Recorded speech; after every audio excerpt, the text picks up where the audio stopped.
ਉਹਨਾਂ ਨੂੰ ਸੈਟੀਸਫਾਈ ਕਰਨ ਵਾਸਤੇ ਪਹਿਲਾਂ ਕਈ ਦਿਨ ਦਾ ਡਰਾਮਾ ਦਿੱਲੀ ਦੇ ਵਿੱਚ ਕੀਤਾ, ਫਿਰ ਉਸ ਤੋਂ ਬਾਅਦ ਕੁਝ ਅਨਾਉਂਸਮੈਂਟਾਂ ਹੋਈਆਂ, ਫਿਰ ਕਈ ਤਰ੍ਹਾਂ ਦੀਆਂ ਖਬਰਾਂ ਸੈਂਸੇਸ਼ਨਲ ਹੋਰ ਲਗਵਾਈਆਂ ਗਈਆਂ।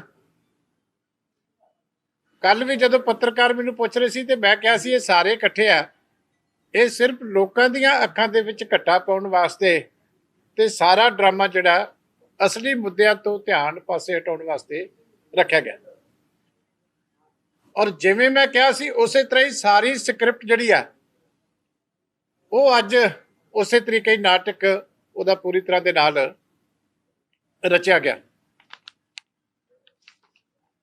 ਇਸ ਕਰਕੇ ਮੈਂ ਤਾਂ ਇਹ ਸਮਝਦਾ ਸੀ ਕਿ ਸਿੱਧੂ ਸਾਹਿਬ ਬਹੁਤ ਲੰਬੀ ਚੌੜੀ ਤਿਆਰੀ ਕਰਕੇ ਬੜੀ ਟੌਰ ਕੱਢ ਕੇ ਆਏ ਸੀ ਤੇ ਮੈਨੂੰ ਲੱਗਿਆ ਸੀ ਕਿ ਅੱਜ ਪੰਜਾਬ ਦੇ ਜਿਹੜੇ ਸਾਡੇ ਵੱਡੇ ਮਸਲੇ ਆ ਉਹਦਾ ਕੋਈ ਨਾ ਕੋਈ ਹੱਲ ਜਿਹੜਾ ਉਹ ਪੰਜਾਬ ਦੀ ਜਨਤਾ ਦੇ ਸਾਹਮਣੇ ਰੱਖਣਗੇ। ਪਰ ਸਹੀ ਮਾਇਨਿਆਂ ਦੇ ਵਿੱਚ ਅੱਜ ਸਿੱਧੂ ਸਾਹਿਬ ਨੇ ਮੈਨੂੰ ਕਾਫੀ ਨਿਰਾਸ਼ ਕੀਤਾ, ਕਿਉਂਕਿ ਉਹ ਕਾਂਗਰਸ ਦੇ ਪ੍ਰਧਾਨ ਦੇ ਅਹੁਦੇਦਾਰ ਦੇ ਤੌਰ ਤੇ, ਪ੍ਰਧਾਨ ਦੇ ਤੌਰ ਤੇ ਘੱਟ ਬੋਲਦੇ ਨਜ਼ਰ ਆਉਂਦੇ ਸੀ। ਲੀਡਰ ਆਫ ਦੀ ਆਪੋਜੀਸ਼ਨ ਜਿਸ ਤਰ੍ਹਾਂ ਬੋਲ ਰਿਹਾ ਹੁੰਦਾ, ਮੁੱਦੇ ਰੱਖ ਰਿਹਾ ਹੁੰਦਾ, ਉਹਦੇ ਤੌਰ ਦੇ ਉੱਤੇ ਉਹਨਾਂ ਦਾ ਬਿਹੇਵੀਅਰ ਜਿਹੜਾ ਉਹ ਜ਼ਿਆਦਾ ਨਜ਼ਰ ਆਉਂਦਾ ਸੀ। ਜਿਹੜੀ ਸਰਕਾਰ ਦੇ, ਜਿਹੜੀ ਰੂਲ ਕਰਦੀ ਪਾਰਟੀ ਦੇ ਪ੍ਰਧਾਨ ਦੀ ਜੋ ਜ਼ਿੰਮੇਵਾਰੀ ਹੁੰਦੀ ਆ ਕਿ ਗੱਲਾਂ ਦਾ ਜਵਾਬ ਦੇਣਾ, ਉਹ ਜਵਾਬ ਨਹੀਂ ਸੀ ਦੇ ਰਹੇ। ਕੁਐਸਚਨ ਜਿਹੜੇ ਆ ਹੋਰ ਨਵੇਂ ਤੋਂ ਨਵੇਂ ਜਿਹੜੇ ਆ ਉਹ ਖੜੇ ਕਰ ਰਹੇ ਸੀ। ਸੋ ਮੈਨੂੰ ਲੱਗਿਆ ਕਿ ਉਹਨਾਂ ਦਾ ਇਹ ਜਿਹੜਾ ਰਵੱਈਆ ਹੈ ਬਹੁਤ ਗੈਰ ਜ਼ਿੰਮੇਵਾਰਾਨਾ। ਅੱਜ ਤੱਕ ਜਦੋਂ ਉਹਨਾਂ ਨੇ ਭਾਸ਼ਣ ਸ਼ੁਰੂ ਕੀਤਾ ਤੇ ਮੈਂ ਕਿਹਾ ਸਾਰੇ ਟੈਲੀਵਿਜ਼ਨ ਚੈਨਲਾਂ ਦੇ ਐਂਕਰਾਂ ਨੂੰ ਪਿੱਛੇ ਛੱਡ ਕੇ ਐਡੀਆਂ ਸੋਹਣੀਆਂ ਉਹਨਾਂ ਨੇ ਖਬਰਾਂ ਪੜ੍ਹੀਆਂ ਕਿ ਕਿਸਾਨ ਬਾਦਲਾਂ ਦੇ ਉੱਤੇ ਡਟੇ ਹੋਏ ਆ, ਈਟੀਟੀ ਅਧਿਆਪਕ ਧਰਨੇ ਦੇ ਰਹੇ ਆ, ਡਾਕਟਰ ਧਰਨੇ ਮਾਰ ਰਹੇ ਆ, ਨਰਸਾਂ ਧਰਨੇ ਮਾਰ ਰਹੀਆਂ, ਡਰਾਈਵਰ ਹੜਤਾਲ ਤੇ ਆ, ਕੰਡਕਟਰ ਹੜਤਾਲ ਤੇ ਆ, ਗੁਰੂ ਦਾ ਮਸਲਾ ਹੈ, ਮਾਵਾਂ ਦੀਆਂ ਕੁੱਖਾਂ ਉੱਜੜ ਗਈਆਂ। ਤੇ ਇੱਕ ਉਹਨਾਂ ਨੇ ਫਲੈਸ਼ ਨਿਊਜ਼ ਦੱਸੀ ਕਿ ਰੰਧਾਵਾ ਸਾਹਿਬ ਥੱਲੇ ਬੈਠੇ ਆ, ਉਹਨਾਂ ਦਾ ਐਵੇਂ ਹੀ ਮਜ਼ਾਕ ਉਡਾਤਾ। ਵਿਚਾਰੇ ਚੰਗੇ ਭਲੇ ਮੁੱਖ ਮੰਤਰੀ ਦੇ ਨਾਲ ਬੈਠੇ ਸੀ ਤੇ ਖਬਰਾਂ ਪੜ੍ਹਦਿਆਂ ਉਹਨਾਂ ਦੀ ਫਲੈਸ਼ ਨਿਊਜ਼ ਵੀ ਬਣਾਤੀ ਕਿ ਰੰਧਾਵਾ ਸਾਹਿਬ ਥੱਲੇ ਬੈਠੇ। ਇੱਕ ਬ੍ਰੇਕਿੰਗ ਨਿਊਜ਼ ਰਹਿ ਗਈ, ਉਹ ਸ਼ਾਇਦ ਪਿੱਛੋਂ ਉਹਨਾਂ ਦੀ ਟੀਮ ਨੇ ਦਿੱਤੀ ਨਹੀਂ, ਕਿ ਅਧਿਆਪਕ ਅੱਜ ਵੀ ਉਹਨਾਂ ਦੀ ਛੱਤ ਦੇ ਉੱਤੇ ਕਾਂਗਰਸ ਭਵਨ ਦੇ ਚੜੇ ਹੋਏ ਸੀ। ਪਰ ਕੁਝ ਹੋਰ ਮੁੱਦੇ ਜਿਹੜੇ ਅਹਿਮ ਸੀ ਉਹ ਛੱਡ ਗਏ। ਇੱਕ ਤਾਂ ਜਿਹੜੇ ਵਾਅਦੇ ਵੱਡੇ ਕੀਤੇ ਸੀ ਕਰਜ਼ਾ ਮਾਫੀ ਦੇ, ਉਹਦੀ ਹੁਣ ਕੀ ਟਾਈਮ ਲਾਈਨ ਹੈ ਉਹ ਸਿੱਧੂ ਸਾਹਿਬ ਨੇ ਨਹੀਂ ਦੱਸੀ। ਜਿਹੜੇ ਨੌਜਵਾਨ ਇੱਥੇ ਆਏ ਸੀ, ਜਿਹੜੇ ਵਿਚਾਰਿਆਂ ਨੂੰ ਵਾਰ-ਵਾਰ ਅੱਜ ਠੋਕੋ ਤਾਲੀ ਤਾਂ ਨਹੀਂ ਕਿਹਾ, ਕਿਉਂਕਿ ਅੱਜ ਲੱਗਦਾ ਹੋਣਾ ਵੀ ਹੁਣ ਕਿਸੇ ਨੇ ਪਤਾ ਨਹੀਂ ਤਾੜੀ ਮਾਰਨੀ ਕਿ ਨਹੀਂ ਮਾਰਨੀ। ਇਸ ਕਰਕੇ ਉਹਨਾਂ ਦੀ ਜਿਹੜੀ ਘਰ ਘਰ ਨੌਕਰੀ ਦਾ ਮੁੱਦਾ ਸੀ, ਅੱਜ ਉਹ ਵੀ ਨਹੀਂ ਕਿਤੇ ਮੈਨੂੰ ਨਜ਼ਰ ਆਇਆ। ਅੱਜ ਨਸ਼ਿਆਂ ਦੀ ਹੁਣ ਕੀ ਪੰਜਾਬ ਦੇ ਵਿੱਚ ਸਥਿਤੀ ਹੈ ਔਰ ਕੀ ਵਿਜ਼ਨ ਹੈ ਪ੍ਰਧਾਨ ਸਾਹਿਬ ਦਾ, ਉਹ ਵੀ ਨਜ਼ਰ ਨਹੀਂ ਆਇਆ। ਜਿਹੜਾ ਰੇਲ ਹਾਦਸਾ ਸ਼੍ਰੀ ਅੰਮ੍ਰਿਤਸਰ ਸਾਹਿਬ ਦੇ ਵਿੱਚ ਹੋਇਆ ਸੀ, ਜਿਹਦੇ 'ਚ 70 ਦੇ ਕਰੀਬ ਵਿਅਕਤੀ ਮਾਰੇ ਗਏ, ਉਹਨਾਂ ਦੇ ਪਰਿਵਾਰਾਂ ਨੂੰ ਨੌਕਰੀਆਂ ਦਾ ਕੀ ਬਣਿਆ, ਉਹਨਾਂ ਦੇ ਬਾਕੀ ਮਦਦ ਜਿਹੜੀ ਐਲਾਨ ਹੋਈ ਸੀ ਕੀ ਬਣਿਆ, ਉਹਦੇ ਵਾਸਤੇ ਦੋਸ਼ੀ ਕੌਣ ਹੈ ਉਹ ਵੀ ਪ੍ਰਧਾਨ ਸਾਹਿਬ ਭੁੱਲ ਗਏ। ਜਿਹੜੀਆਂ 120 ਮੌਤਾਂ ਹੋਈਆਂ ਸੀ ਉਹਨਾਂ ਦੇ ਆਪਣੇ ਮਾਝੇ ਦੇ ਵਿੱਚ, ਜਿਸ ਏਰੀਏ ਨੂੰ ਉਹ ਰਿਪਰੈਜ਼ੈਂਟ ਕਰਦੇ ਆ, ਉਹ ਵੀ ਅੱਜ ਉਹਦਾ ਬਿਲਕੁਲ ਭੁੱਲ ਗਏ। ਜਿਹੜੀਆਂ ਨਜਾਇਜ਼ ਸ਼ਰਾਬ ਦੀ ਫੈਕਟਰੀਆਂ, ਜਿਹੜੀ ਪੰਜਾਬ ਦੇ ਵਿੱਚ ਸੈਂਡ ਮਾਫੀਆ ਨੇ, ਲੈਂਡ ਮਾਫੀਆ ਨੇ, ਸਾਰਿਆਂ ਨੇ ਲੁੱਟ ਮਚਾਈ ਹੋਈ ਹੈ, ਜਿਹਦੇ ਵੱਲ ਰੋਜ਼ ਅਖਬਾਰਾਂ ਦੀਆਂ ਸੁਰਖੀਆਂ ਬਣੀਆਂ ਹੁੰਦੀਆਂ ਵੱਡੀਆਂ ਵੱਡੀਆਂ। ਉਹਦੇ ਬਾਰੇ ਅੱਜ ਚੁੱਪ ਸੀ, ਕਿਉਂਕਿ ਸ਼ਾਇਦ ਉਹਨਾਂ ਨੂੰ ਡਰ ਸੀ ਕਿ ਜਿਹੜੇ MLA ਸਾਹਿਬਾਨ ਕੱਲ ਨਾਲ ਮੱਥਾ ਟੇਕਣ ਗਏ ਆ ਉਹ ਕਿਤੇ ਇੱਥੋਂ ਵਾਪਸ ਨਾ ਚਲੇ ਜਾਣ। ਇਸ ਕਰਕੇ ਇਹਨਾਂ ਸਾਰੀਆਂ ਗੱਲਾਂ ਦਾ ਜਿਹੜਾ ਉਹ ਅੱਜ ਉਹਨਾਂ ਨੂੰ ਜਵਾਬ ਦੇਣਾ ਬਣਦਾ ਸੀ। ਪਰ ਮੈਨੂੰ ਹੈਰਾਨਗੀ ਹੈ ਕਿ ਰੂਲਿੰਗ ਪਾਰਟੀ ਦੇ ਪ੍ਰਧਾਨ ਹੋ ਕੇ ਉਹ ਖਬਰਾਂ ਪੜ੍ਹ ਕੇ ਚਲੇ ਗਏ, ਪਰ ਇਹਨੂੰ ਹੱਲ ਕੌਣ ਕਰੇਗਾ? 4.5 ਸਾਲ ਨਿਕਲ ਗਏ, ਸਾਬਕਾ ਪ੍ਰਧਾਨ ਸਾਹਿਬ ਵੀ ਉਹਨਾਂ ਦੇ ਨਾਲ ਹੀ ਸੀ, ਤੇ ਇਹਨਾਂ ਨੂੰ ਰਲ ਕੇ ਇਹ ਦੱਸਣਾ ਚਾਹੀਦਾ ਸੀ, ਨਹੀਂ ਤਾਂ ਮਾਫੀ ਮੰਗਣੀ ਚਾਹੀਦੀ ਸੀ ਕਿ ਅਸੀਂ ਜਿਹੜਾ ਪੰਜਾਬ ਦੀ ਜਨਤਾ ਦੇ ਨਾਲ ਵਿਸ਼ਵਾਸਘਾਤ ਕੀਤਾ। ਇਸ ਕਰਕੇ ਇੱਕ ਤਾਂ ਮੈਨੂੰ ਇਹ ਅਫਸੋਸ ਹੈ ਕਿ ਇਸ ਗੱਲ ਤੋਂ ਮੈਨੂੰ ਨਿਰਾਸ਼ਾ ਹੋਈ ਹੈ ਕਿ ਪ੍ਰਧਾਨ ਸਾਹਿਬ ਦੇ ਕੋਲ ਕੋਈ ਵਿਜ਼ਨ ਨਹੀਂ। ਕਹਿੰਦੇ ਮੇਰੇ ਵਾਸਤੇ ਪੋਸਟ ਅਹਿਮੀਅਤ ਨਹੀਂ ਰੱਖਦੀ। ਆ ਸਾਰਾ ਡਰਾਮਾ ਜਿਹੜਾ ਇੱਥੋਂ ਲੈ ਕੇ ਦਿੱਲੀ ਤੱਕ ਸੀ, ਫਿਰ ਕਾਹਦੇ ਵਾਸਤੇ ਸੀ? ਕੈਬਨਿਟ ਦਾ ਰੈਂਕ ਤਾਂ ਤੁਹਾਨੂੰ ਪਹਿਲਾਂ ਵੀ ਇੱਥੇ ਮਿਲਿਆ ਹੋਇਆ ਸੀ। 2.5 ਸਾਲ ਤੁਸੀਂ ਮੰਤਰੀ ਵੀ ਰਹਿ ਗਏ, ਰੂਲਿੰਗ ਪਾਰਟੀ ਦੇ ਤੁਸੀਂ MLA ਵੀ ਸੀ। ਤੇ ਫਿਰ ਜੇ ਤੁਹਾਨੂੰ ਰੁਤਬੇ ਦੀ ਪੋਸਟ ਦੀ ਕੋਈ ਲੋੜ ਨਹੀਂ ਸੀ, ਤੇ ਫਿਰ ਮੈਂ ਉਹਨਾਂ ਨੂੰ ਸਮਝਦਾ ਕਿ ਫਿਰ ਅੱਜ ਇਹ ਝੂਠ ਮਾਰਨ ਦੀ ਕੀ ਲੋੜ ਸੀ। ਇੱਕ ਤਾਂ ਇਹ ਇਸ਼ੂ ਹੈ। ਦੂਜੀ ਗੱਲ ਹੈ ਕਿ ਜਾਖੜ ਸਾਹਿਬ ਦਾ ਮੈਂ ਬਿਆਨ ਜਿਹੜਾ ਉਹ ਧਿਆਨ ਦੇ ਨਾਲ ਸੁਣ ਰਿਹਾ ਸੀ, ਮੈਨੂੰ ਬਹੁਤ ਅਫਸੋਸ ਵੀ ਹੋਇਆ ਕਿ ਪਿਛਲੀ ਸਾਰੀ ਇਲੈਕਸ਼ਨ ਆਮ ਆਦਮੀ ਪਾਰਟੀ ਨੇ ਵੀ ਤੇ ਕਾਂਗਰਸ ਪਾਰਟੀ ਨੇ ਵੀ ਦੋਨਾਂ ਨੇ ਗੁਰੂ ਗ੍ਰੰਥ ਸਾਹਿਬ ਦੇ ਜਿਹੜਾ ਬੇਅਦਬੀ ਦਾ ਮੁੱਦਾ ਉਹਦੇ ਉੱਤੇ ਗੰਦੀ ਰਾਜਨੀਤੀ ਕਰਕੇ ਜਿਹੜਾ ਉਹ ਕੀਤੇ। ਔਰ ਅੱਜ ਜਿਹੜਾ ਜਾਖੜ ਸਾਹਿਬ ਦਾ ਬਿਆਨ ਹੈ, ਇੱਕ ਇੱਕ ਸ਼ਬਦ ਉਹਦਾ ਬਹੁਤ ਗੰਭੀਰਤਾ ਦੇ ਨਾਲ ਜਿਹੜਾ ਭਰਿਆ होया। कांग्रेस पार्टी का नेशनल लेवल पे रिवाइवल का रास्ता पंजाब में से है। कांग्रेस पार्टी का नेशनल लेवल पे रिवाइवल जो होना है उसका रास्ता पंजाब में है, पंजाब में से है। लेकिन पंजाब कांग्रेस का दोबारा सत्ता में आने का रास्ता कोटपुरा और बैबल कला से होके जाता है। मैं जाखड़ साहब ਨੂੰ ਪੁੱਛਣਾ ਚਾਹੁੰਦਾ ਕਿ ਜਿਸ ਦਿਨ ਦਿੱਲੀ ਤੁਹਾਡੀਆਂ ਮੀਟਿੰਗਾਂ ਹੋਈਆਂ ਸੀ, ਉਸ ਦਿਨ ਵੀ ਤੁਹਾਡੀ ਜ਼ੁਬਾਨ ਚੋਂ ਬਾਹਰ ਨਿਕਲ ਕੇ ਸੱਚ ਨਿਕਲਿਆ ਸੀ ਕਿ ਹੁਣ ਅਸੀਂ ਸਾਰਾ ਕੁਝ ਆਪਣੀ ਹਾਈ ਕਮਾਂਡ ਨੂੰ ਦੱਸ ਦਿੱਤਾ। ਹੁਣ ਬੇਅਦਬੀਆਂ ਦੇ ਉੱਤੇ ਬਾਦਲ ਨੂੰ ਕਿਵੇਂ ਫਰੇਮ ਕਰਨਾ ਇਹ ਹੁਣ ਰਾਹੁਲ ਜੀ ਤੈਅ ਕਰਨਗੇ। ਔਰ ਅੱਜ ਜਿਹੜਾ ਰਾਹੁਲ ਗਾਂਧੀ ਦਾ ਤੇ ਸੋਨੀਆ ਗਾਂਧੀ ਦਾ ਮੰਤਰ ਜਿਹੜਾ ਜਾਖੜ ਸਾਹਿਬ ਨੇ ਪੜ੍ਹ ਕੇ ਸੁਣਾਇਆ, ਉਹ ਮੈਂ ਦੁਬਾਰਾ ਉਹਨਾਂ ਦੇ ਲਫ਼ਜ਼ ਜਿਹੜੇ ਆ ਉਸ ਸਕਰੀਨ ਦੇ ਉੱਤੇ ਤੁਹਾਨੂੰ ਸੁਣਾਉਣਾ ਚਾਹਾਂਗਾ, ਕਿਉਂਕਿ ਕੱਲ ਨੂੰ ਮੁੱਕਰ ਨਾ ਜਾਣ ਕਿ ਮੈਂ ਇਹ ਸ਼ਬਦ ਨਹੀਂ ਕਹੇ। ਬਹੁਤ ਖਤਰਨਾਕ ਤੇ ਗੰਦੀ ਰਾਜਨੀਤੀ ਜਿਹੜੀ ਆ ਉਹਦੇ ਸੰਕੇਤ ਜਿਹੜੇ ਆ ਅੱਜ ਦੇ ਇਸ ਸਮਾਗਮ ਨੇ ਦਿੱਤੇ। ਇਹ ਦੇਖੋ, ਜਿਹੜੀ ਗੰਦੀ ਰਾਜਨੀਤੀ ਆਮ ਆਦਮੀ ਪਾਰਟੀ ਨੇ ਤੇ ਕਾਂਗਰਸ ਪਾਰਟੀ ਨੇ ਗੁਰੂ ਗ੍ਰੰਥ ਸਾਹਿਬ ਜੀ ਦੇ ਜਿਹੜਾ ਬੇਅਦਬੀ ਦਾ ਇਸ਼ੂ ਹੈ ਉਹਦੇ ਤੇ ਪਿਛਲੇ ਲਗਾਤਾਰ ਇੰਨੇ ਸਾਲ ਕੀਤੀ ਹੈ। ਅੱਜ ਫਿਰ ਕਾਂਗਰਸ ਇਲੈਕਸ਼ਨ ਦੇ ਸਾਹਮਣੇ ਆ ਕੇ ਦੁਬਾਰਾ ਉਸ ਵੈਂਡੇਟਾ ਪੋਲਿਟਿਕਸ ਦੇ ਉੱਤੇ, ਉਸ ਘਟੀਆ ਰਾਜਨੀਤੀ ਦੇ ਉੱਤੇ, ਉਸੇ ਹੀ ਕਨਸਪੀਰੇਸੀ ਦੇ ਉੱਤੇ ਅੱਜ ਫਿਰ ਆ ਕੇ ਇੱਕ ਵਾਰੀ ਖੜੀ ਹੈ। ਇਹ ਸਾਰਾ ਜਿਹੜਾ ਅੱਜ ਦਾ ਇਹਨਾਂ ਦੇ ਸਮਾਗਮ ਦਾ ਵਿਜ਼ਨ ਹੈ ਉਹਦਾ ਨਿਚੋੜ ਹੈ। ਮੈਂ ਨਵੇਂ ਬਣੇ ਪ੍ਰਧਾਨ ਸਾਹਿਬ ਨੂੰ ਪੁੱਛਣਾ ਚਾਹੁੰਦਾ ਕਿ ਤੁਹਾਨੂੰ ਘੱਟੋ ਘੱਟ ਅੱਜ ਇੱਕ ਇਸ਼ੂ ਜਿਹੜਾ ਬੇਅਦਬੀਆਂ ਦਾ ਸਭ ਤੋਂ ਸੀਰੀਅਸ ਮੁੱਦਾ ਸੀ, ਉਹਦੀ ਰਿਐਲਿਟੀ ਤਾਂ ਪਤਾ ਕਰਕੇ ਸਟੇਜ ਦੇ ਉੱਤੇ ਆਉਣੀ ਚਾਹੀਦੀ ਸੀ। ਇਹ ਤਾਂ ਤੁਹਾਡੀ ਡਿਊਟੀ ਬਣਦੀ ਸੀ। ਬੇਅਦਬੀ ਦੇ ਵਿੱਚ ਮੈਂ ਉਹਨਾਂ ਦੀ ਜਾਣਕਾਰੀ ਵਾਸਤੇ ਦੱਸਣਾ ਚਾਹੁੰਦਾ, ਵੈਸੇ ਤੇ 99 ਸਫ਼ਿਆਂ ਦੀ ਕੁੰਵਰ ਵਿਜੇ ਪ੍ਰਤਾਪ ਸਿੰਘ ਉਹਨਾਂ ਦਾ ਸਭ ਤੋਂ ਨੇੜੇ ਦਾ ਲੰਗੋਟੀਆ ਯਾਰ ਅੰਮ੍ਰਿਤਸਰ ਦੇ ਵਿੱਚ ਹੀ ਬੈਠਾ। 99 ਸਫ਼ਿਆਂ ਦੀ ਜੱਜਮੈਂਟ ਜਿਹੜੀ ਆ ਉਸ ਕੇਸ ਦੇ ਵਿੱਚ ਪਹਿਲਾਂ ਆ ਚੁੱਕੀ ਆ, ਜਿਹਦੇ ਵਿੱਚ ਜੋ ਜਾਖੜ ਸਾਹਿਬ ਫਿਰ ਅੱਗੋਂ ਦੁਬਾਰਾ ਕਰਨ ਦੀ ਕੋਸ਼ਿਸ਼ ਕਰ ਰਹੇ ਆ। ਇਹ ਸਾਰਾ ਕੁਝ ਉਸ ਜੱਜਮੈਂਟ ਦੇ ਉੱਤੇ ਲਿਖਿਆ ਕਿ ਇਹ ਬੇਹੂਦਾ ਜਾਂਚ ਸੀ, ਇਹ ਬਦਨੀਤੀ ਨਾਲ ਜਾਂਚ ਕੀਤੀ ਗਈ ਸੀ, ਇਹ ਬੇਤੁਕੀ ਜਾਂਚ ਸੀ, ਇੱਕ ਬਹੁਤ ਵੱਡੀ ਕਨਸਪੀਰੇਸੀ ਸੀ। ਰਾਜਕਾਰਨ ਦੀ ਪਾਰਟੀ ਨੇ ਆਪੋਜੀਸ਼ਨ ਨੂੰ ਟਾਰਗੇਟ ਬਣਾਉਣ ਵਾਸਤੇ ਇਸ ਅਫਸਰ ਦੇ ਰਾਹੀਂ ਜਿਹੜੀ ਆ ਇੱਕ ਬਹੁਤ ਵੱਡੀ ਕਨਸਪੀਰੇਸੀ ਰਚੀ। ਮੈਂ ਜ਼ਿਆਦਾ ਨੂੰ ਰਿਪੀਟ ਨਹੀਂ ਕਰਦਾ, ਤੁਸੀਂ ਸਾਰਿਆਂ ਨੇ ਪੜ੍ਹੀ ਹੈ।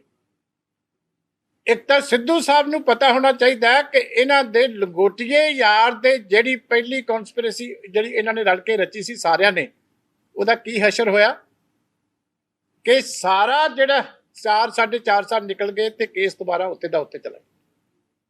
ਉਸ ਅਫਸਰ ਨੂੰ ਅਸਤੀਫਾ ਦੇ ਕੇ ਭੱਜਣਾ ਪਿਆ ਤੁਹਾਡੀਆਂ ਮਾੜੀਆਂ ਨੀਤਾਂ ਕਰਕੇ। ਤੇ ਹੁਣ ਵੀ ਮੈਂ ਉਹਨਾਂ ਦੀ ਯਾਦਦਾਸ਼ਤ ਵਾਸਤੇ ਦੱਸਣਾ ਚਾਹੁੰਦਾ ਕਿ ਜਿਹੜਾ ਸ੍ਰੀ ਗੁਰੂ ਗ੍ਰੰਥ ਸਾਹਿਬ ਦੀ ਬੇਅਦਬੀ ਦਾ ਜਿਹੜਾ ਚੋਰੀ ਹੋਇਆ ਸੀ ਗੁਰੂ ਗ੍ਰੰਥ ਸਾਹਿਬ ਜਵਾਹਰ ਸਿੰਘ ਵਾਲਾ ਤੋਂ, ਉਸ ਕੇਸ ਦੇ ਵਿੱਚ ਤਾਂ ਜੁਲਾਈ 20 ਦੇ ਵਿੱਚ ਚਲਾਨ ਪੇਸ਼ ਹੋ ਚੁੱਕਿਆ। ਇਹ ਸ਼ਾਇਦ ਪ੍ਰਧਾਨ ਸਾਹਿਬ ਨੂੰ ਉਹਨਾਂ ਦੀ ਨੌਲੇਜ 'ਚ ਨਹੀਂ ਹੈ। ਫਿਰ ਜਿਹੜਾ ਪੋਸਟਰ ਵਾਲਾ ਕੇਸ ਸੀ, ਜਿਹੜੇ ਪੋਸਟਰ ਲੱਗੇ ਸੀ ਧਮਕੀ ਵਾਲੇ, ਉਹਦਾ ਵੀ ਤੁਸੀਂ ਚਲਾਨ ਜਿਹੜਾ ਅਦਾਲਤ ਦੇ ਵਿੱਚ ਪੇਸ਼ ਕਰ ਚੁੱਕੇ ਹੋ। ਤੇ ਜਿਹੜਾ ਸ੍ਰੀ ਗੁਰੂ ਗ੍ਰੰਥ ਸਾਹਿਬ ਦੇ ਅੰਗ ਖਿਲਾਰ ਕੇ ਬੇਅਦਬੀ ਕੀਤੀ ਸੀ, ਉਹਦੇ ਵਿੱਚ ਸਿੱਧੂ ਸਾਹਿਬ, ਮੈਂ ਕੱਲ ਵੀ ਦੱਸਿਆ ਸੀ, ਦੋਸ਼ੀਆਂ ਦੀ ਜ਼ਮਾਨਤ ਵੀ ਹੋ ਚੁੱਕੀ ਹੈ।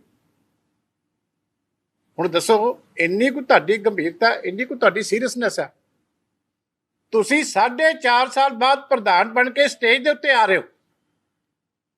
ਤੁਹਾਡੇ ਸਾਬਕਾ ਪ੍ਰਧਾਨ ਇਹ ਕਹਿ ਰਿਹਾ ਕਿ ਹਾਲੇ ਅਗਲੀ ਵਾਰੀ ਜੇ ਸੱਤਾ ਦੇ ਵਿੱਚ ਆਉਣਾ ਤੇ ਉਹੀ ਰਸਤਾ ਦੁਬਾਰਾ ਫੜੋ, ਉਹੀ ਗੰਦੀ ਰਾਜਨੀਤੀ ਫਿਰ ਕਰੋ। ਔਰ ਤੁਹਾਡੀ ਯਾਦਦਾਸ਼ਤ ਵਾਸਤੇ ਮੈਂ ਯਾਦ ਕਰਾਉਣੀ ਚਾਹੁੰਦਾ ਕਿ ਤੁਹਾਨੂੰ ਇਹ ਨਹੀਂ ਪਤਾ ਕਿ ਕੀ ਕੁਝ ਹੋ ਚੁੱਕਿਆ ਤੇ ਹੁਣ ਤੁਸੀਂ ਇਹਦੇ 'ਚ ਕੀ ਕਰ ਸਕਦੇ। ਇਸ ਕਰਕੇ ਮੈਂ ਇਹਨਾਂ ਨੂੰ ਪੁੱਛਣਾ ਚਾਹੁੰਦਾ ਕਿ ਇਸ ਤਰੀਕੇ leader of the opposition behave ਕਰਕੇ ਤੁਸੀਂ ਕਿੰਨੀਆਂ ਕੁ ਤਾਲੀਆਂ ਆਪਣੇ ਵਰਕਰਾਂ ਦੀਆਂ ਬਟੋਰ ਕੇ ਪੰਜਾਬ ਦੀ ਜਨਤਾ ਨੂੰ ਤੁਸੀਂ ਕਿਵੇਂ ਸੰਤੁਸ਼ਟ ਕਰ ਸਕਦੇ। ਅੱਜ ਮੁੱਖ ਮੰਤਰੀ ਸਾਹਿਬ ਵੀ ਜਿਹੜੇ ਆ, ਮੈਂ ਦੇਖ ਰਿਹਾ ਸੀ ਕਿ ਅੱਜ 4.5 ਸਾਲ ਬਾਅਦ ਉਹਨਾਂ ਕੋਲੇ ਵੀ ਆਪਣੇ ਪੱਖ ਦੇ ਵਿੱਚ ਜਾਂ ਕੋਈ ਡਿਫੈਂਡ ਕਰਨ ਵਾਸਤੇ ਆਪਣੇ ਆਪ ਨੂੰ ਕੁਝ ਨਹੀਂ ਸੀ। ਸ਼ਾਇਦ ਉਹਨਾਂ ਨੂੰ ਪਤਾ ਸੀ ਕਿ ਮੇਰੇ ਨਾਲ ਦੇ ਖੜੇ ਹੋ ਕੇ ਪੋਲ ਨਾ ਖੋਲ ਦੇਣ, ਕਿਉਂਕਿ ਸਾਰੇ ਜਣੇ ਉੱਥੇ ਸੋਨੀਆ ਦੇ ਦਰਬਾਰ ਦੇ ਵਿੱਚ, ਰਾਹੁਲ ਗਾਂਧੀ ਦੇ ਦਰਬਾਰ ਦੇ ਵਿੱਚ ਸਾਰਾ ਕੁਝ ਹੀ ਜੋ ਅਸਲੀਅਤ ਹੈ ਪੰਜਾਬ ਦੀ, ਉਹ ਉੱਥੇ ਦੱਸ ਕੇ ਆਏ ਸੀ।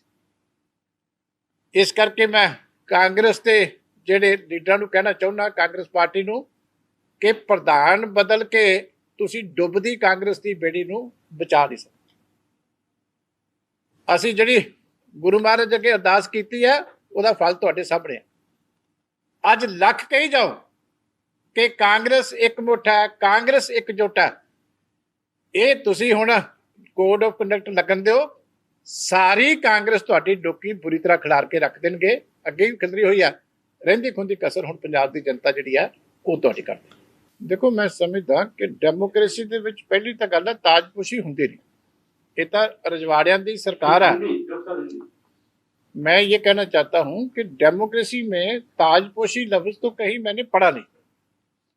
ये पंजाब में ऑलरेडी रजवाड़ा शाही की सरकार है, तो वही चीज जो है सिद्धू साहब भी अपने आप को महाराजा से भी ऊपर जो है दिखाने की कोशिश कर रहे हैं।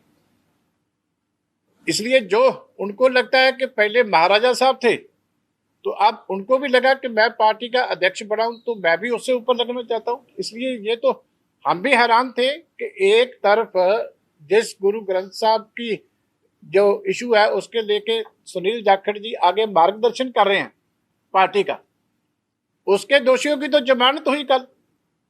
तो इससे बड़े अफसोस की और शोक की बात क्या हो सकती है।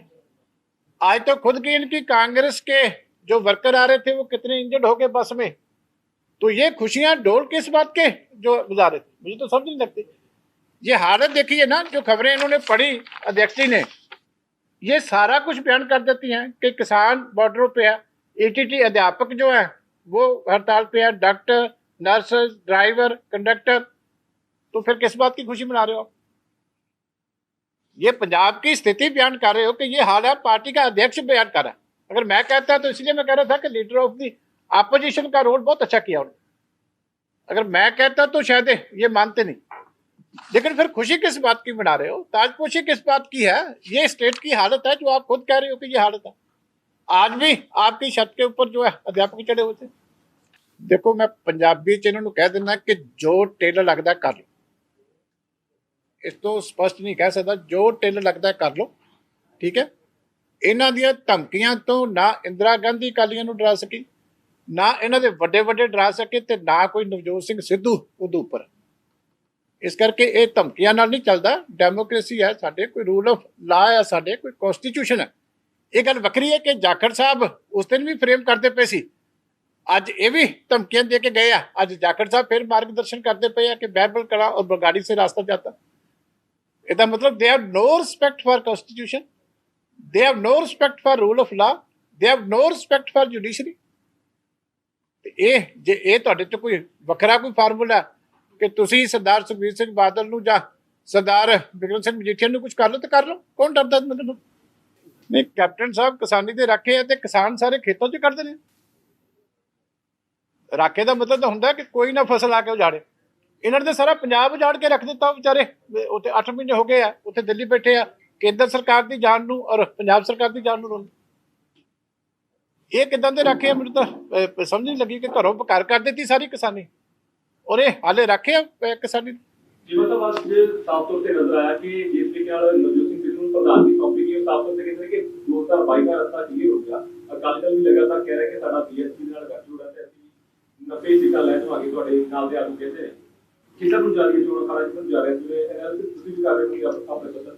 ਨਹੀਂ, 2022 ਦਾ ਚੋਣਾਂ ਲੜਨ ਦਾ ਰਸਤਾ ਕਲੀਅਰ ਹੋ ਗਿਆ, ਮਤਲਬ ਪ੍ਰੈਜ਼ੀਡੈਂਟ ਰੂਲ ਬਚ ਗਿਆ। ਮੁੱਖ ਮੰਤਰੀ ਦੀ ਕੁਰਸੀ ਸ਼ਾਇਦ ਅੱਜ ਇਹ ਸਮਝੌਤੇ ਤੋਂ ਬਾਅਦ ਮਾੜੀ ਮੋਟੀ ਬਚ ਗਈ। ਇਹੀ ਰਸਤਾ ਕਲੀਅਰ ਹੋਇਆ, ਹੋਰ ਤਾਂ ਨਹੀਂ ਕੋਈ।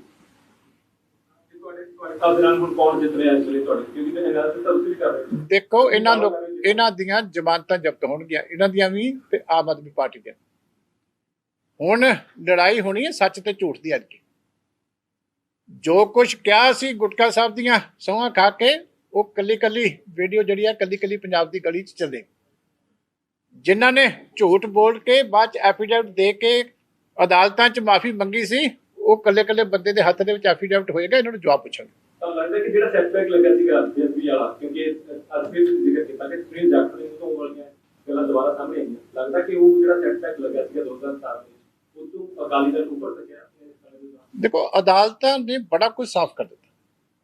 ਜਿਹੜੀ ਕੁੰਵਰ ਵਿਜੇ ਪ੍ਰਤਾਪ ਦੇ ਮਾਮਲੇ 'ਚ ਜੱਜਮੈਂਟ ਆਈ ਹੈ, ਤੁਸੀਂ ਇਹ ਦੇਖੋ ਕਿ ਉਸ ਤੋਂ ਬਾਅਦ ਕਾਂਗਰਸ ਦੀ ਔਰ ਬਾਕੀ ਜਿਹੜੀ ਪਾਰਟੀਆਂ ਇੱਥੇ ਰਾਜਨੀਤੀਕਾਰੀਆਂ ਸੀ, ਜਿਹੜੀ ਪਾਰਟੀ 'ਚ ਸ਼ਾਮਲ ਹੋਇਆ ਜਾ ਕੇ ਆਮ ਆਦਮੀ ਪਾਰਟੀ, ਉਹਨਾਂ ਦੀ ਸਥਿਤੀ ਦੇਖੋ ਕੀ ਹੈ। ਇਹਨਾਂ ਗੱਲਾਂ ਵਾਸਤੇ ਕਿਸੇ ਕੋਲ ਕੋਈ ਜਵਾਬ ਨਹੀਂ ਆ ਹੁਣ, ਕਿਉਂਕਿ ਅੱਗੇ ਤਾਂ ਅਸੀਂ ਕਹਿੰਦੇ ਸੀ, ਹੁਣ ਅਦਾਲਤ ਨੇ ਸਭ ਕੁਝ ਕਹਿ ਦਿੱਤਾ ਕਿ ਗੰਦੀ ਰਾਜਨੀਤੀ ਇੱਥੇ ਹੋਈ ਹੈ। ਸਰ, ਜਾਖੜ ਸਾਹਿਬ ਦੇ ਬਿਆਨ ਦੀ ਗੱਲ ਕੀਤੀ ਜਾਵੇ ਤਾਂ ਉਹਨਾਂ ਨੇ ਅਫਸਰਸ਼ਾਹੀ ਬਾਰੇ ਵੀ ਕਾਫੀ ਕੁਝ ਕਿਹਾ, ਬਿਊਰੋਕ੍ਰੇਸੀ ਦੇ ਵੀ ਸਵਾਲ ਚੱਕਿਆ ਆਪਣੀ ਸਰਕਾਰ ਦੇ। ਦੇਖੋ, ਗੱਲ ਇਹ ਆ ਕਿ ਮੈਂ ਇਹੀ ਪੁੱਛਦਾ ਨਾ ਵੀ ਪ੍ਰਧਾਨ ਤਾਂ ਰੂਲਿੰਗ ਪਾਰਟੀ ਦੇ ਜਾਖੜ ਸਾਹਿਬ ਸੀ ਹੁਣ ਤੱਕ। ਸਿੱਧੂ ਸਾਹਿਬ ਨੇ ਅੱਜ ਚਾਰਜ ਲੈ ਲਿਆ ਤੇ ਇਹ ਸੁਣਾਉਂਦੇ ਕਿਹਨੂੰ ਹੈ? ਹੁਣ ਇਹ ਤਾਂ ਸਾਨੂੰ ਨਹੀਂ ਸਮਝ ਆਉਂਦੀ ਨਾ ਵੀ ਇਹ ਤੁਸੀਂ ਕਹਿੰਦੇ ਕਿਹਨੂੰ ਹੋ? ਉੱਥੇ ਤੁਹਾਡੇ ਮੁੱਖ ਮੰਤਰੀ ਬੈਠੇ ਆ, ਉੱਥੇ ਤੁਸੀਂ ਦੋਨੇ ਬੈਠੇ ਹੋ, ਤੇ ਜੇ ਅਫਸਰ ਨਹੀਂ ਲੱਗੇ ਤੇ ਛੱਡ ਕੇ ਪਾਸੇ ਹੋ। ਲੋਕੀ 6 ਮਹੀਨੇ ਪਹਿਲਾਂ ਸੌਖੇ ਹੋ ਜਾਣ। ਦੇਖੋ, ਗੱਲ ਇਹ ਹੈ ਕਿ ਬੜਾ ਅਫਸੋਸ ਹੈ ਕਿ ਮੁੱਖ ਮੰਤਰੀ ਦੇ ਜ਼ਿੰਮੇਵਾਰ ਅਹੁਦੇ ਦੇ ਉੱਤੇ ਬੈਠੇ ਵਿਅਕਤੀ ਵੱਲੋਂ ਇਹੋ ਜਿਹੇ ਸ਼ਬਦ ਜਿਹੜੇ ਆ ਉਹ ਆਪਣੇ ਆਪੋਜੀਸ਼ਨ ਪਾਰਟੀਆਂ ਬਾਰੇ ਯੂਜ਼ ਹੋ। ਹੁਣ ਜੇ ਪਾਕਿਸਤਾਨ ਨਾਲ ਕਿੰਨਾ ਸੰਬੰਧ ਆ, ਮੇਰੇ ਖਿਆਲ ਸਾਰੇ ਮੀਡੀਆ ਜਾਣ। ਨਾ ਸਿੱਧੂ ਸਾਹਿਬ ਦਾ ਪਾਕਿਸਤਾਨ ਦਾ ਪ੍ਰੇਮ ਕਿਸੇ ਕੋਲੋਂ ਛੁਪਿਆ ਹੋਇਆ ਤੇ ਨਾ ਕੈਪਟਨ ਸਾਹਿਬ ਦਾ ਕਿਸੇ ਤੋਂ ਛੁਪਿਆ ਹੋਇਆ। ਇਸ ਕਰਕੇ ਆਪਣੇ ਘਰ ਬੈਠੇ ਦਮਕੇ ਜੇ ਮਾਰੀ ਜਾਂਦੇ ਸੀ, ਹੁਣ ਅਸੀਂ ਕੀ ਕਰੀਏ? चीमा साहब, नवजोत सिंह सिद्धू ये भी कहते हुए नजर आए कि किसानों को उनके पास आना चाहिए, पंजाब सरकार से मिलकर एक रास्ता निकलेगा, तो उसे कैसे देखें? वो भी हिस्सा देखो, सिद्धू साहब ਨੂੰ ਕਹੋ ਕਿ ਹੁਣ ਥੋੜਾ ਜਿਹਾ ਮਾੜਾ ਮੋਟਾ ਤੁਰਨਾ ਫਿਰਨਾ ਸਿੱਖੋ। ਇਹ ਅੱਗੇ ਹੁਣ ਜਿਹੜੀਆਂ ਸੁਣਾਉਂਦੇ ਸੀ, ਹੁਣ ਸੁਣਨੀਆਂ ਪੈਣੀਆਂ। ਉੱਥੇ ਜਾਓ ਉਹਨਾਂ ਕੋਲੇ, ਉਹਨਾਂ ਨੂੰ ਪੁੱਛੋ, ਤੁਹਾਨੂੰ ਦੱਸਣਗੇ ਕਿ ਤੁਹਾਡੇ ਮੁੱਖ ਮੰਤਰੀ ਸਾਹਿਬ ਨੇ ਉਹਨਾਂ ਦੀਆਂ ਜੜ੍ਹਾਂ ਕੇਸ ਦੀਆਂ ਖਤਮ ਕਰਨ ਵਾਸਤੇ ਕੀ ਕੁਝ ਕੀਤਾ ਹੋਇਆ। ਕਾਂਗਰਸ ਪਾਰਟੀ ਦਾ ਇਹਦੇ ਵਿੱਚ ਕਿੰਨਾ ਰੋਲ ਹੈ, ਜਿਹੜੀ ਅੱਜ ਮੁਸ਼ਕਲ ਉਹਨਾਂ ਨੂੰ ਆ ਰਹੀ ਹੈ। ਪੰਜਾਬ ਦੇ ਵਿੱਚ ਕਿਸ ਤਰੀਕੇ 2017 ਦੇ ਵਿੱਚ APMC ਐਕਟ ਦੇ ਵਿੱਚ ਸੋਧਾਂ ਕਰਕੇ ਇਹ ਕਾਨੂੰਨ ਜਿਹੜੇ ਕਿਵੇਂ ਪਹਿਲਾਂ ਕੈਪਟਨ ਅਮਰਿੰਦਰ ਸਿੰਘ ਗਰੋਂ ਨੇ ਲਾਗੂ ਕੀਤੇ ਹੋਏ। ਇਸ ਕਰਕੇ ਉਹਨਾਂ ਨੂੰ ਆਪ ਚੱਲ ਕੇ ਜਾਣਾ ਚਾਹੀਦਾ। ਇੱਥੇ ਜਿਹੜੀ ਆ ਉਹ ਤਾਜਪੋਸ਼ੀ ਵਾਲੀ ਗੱਲ ਹੋ ਗਈ ਨਾ, ਰਜਵਾੜਾਸ਼ਾਹੀ ਵਾਲੀ ਗੱਲ। ਇਸ ਕਰਕੇ ਇਹਨੂੰ ਤਾਜਪੋਸ਼ੀ ਨਾ ਸਮਝਣ, ਆਪਣੀ ਰੂਲਿੰਗ ਪਾਰਟੀ ਦੇ ਪ੍ਰਧਾਨ ਦੀ ਜ਼ਿੰਮੇਵਾਰੀ ਸਮਝ ਕੇ ਉਹਨਾਂ ਕੋਲ ਚੱਲ ਕੇ ਜਾਣ। ਸਾਡਾ ਹਰ ਇੱਕ ਪ੍ਰੋਗਰਾਮ ਦੇਖਣ ਅਤੇ ਸਾਡੇ ਨਾਲ ਜੁੜਨ ਲਈ ਸਬਸਕ੍ਰਾਈਬ ਕਰੋ ਬਨੇਰਾ TV ਅਤੇ ਨੋਟੀਫਿਕੇਸ਼ਨ ਲਈ ਬੈਲ ਆਈਕਨ ਤੇ ਕਲਿੱਕ ਕਰੋ।